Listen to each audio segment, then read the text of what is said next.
In this video, we will show you the correct operation of a 3MR clock mechanism to help you troubleshoot your 3MR synchronous clocks. In this demonstration, I have an MC3 master clock with a 4 switch, and I am using the manual controls on the 4 switch to change between run and reset power going to the clock. You could use a 970 control panel, an MC100 master clock, or an MC3 without a 4 switch to do this as well.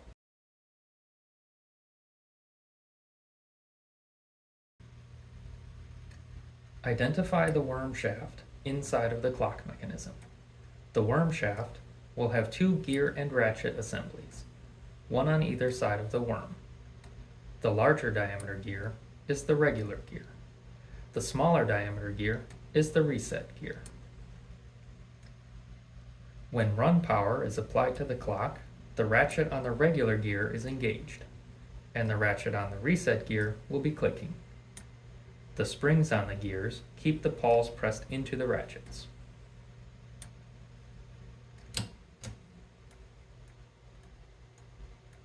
When reset power is applied to the clock, the motor will spin in the opposite direction. The ratchet on the reset gear will be engaged, and the ratchet on the regular gear will be clicking. The hands of the clock will be moving at 10 times speed. The hands on the clock should always rotate in the clockwise direction, even in reset. If the hands on the clock spin backwards, there is likely a problem with one of the ratchets not engaging.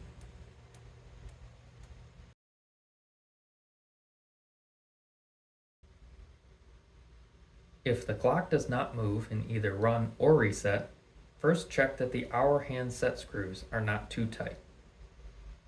If the screws that hold the hour hand are over tightened, it could collapse the hour shaft and cause it to bind on the minute shaft.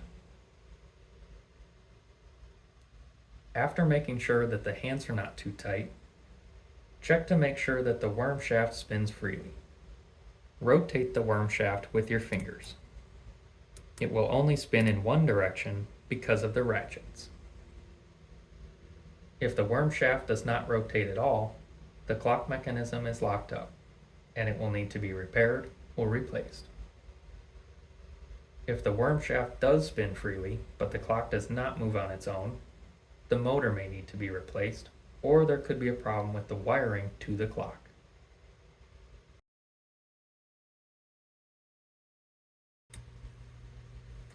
The motor should change directions when you switch between run power and reset power. Currently, run power is applied to the clock. Notice which direction the gears are rotating inside the mechanism. When I switch to reset, you can see the motor change directions.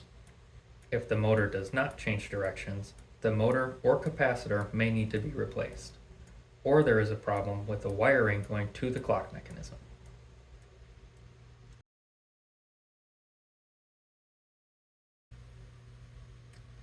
If the clock appears to be functioning properly, but the hands move fast when in regular run mode and move slowly in reset, check the wiring to the clock.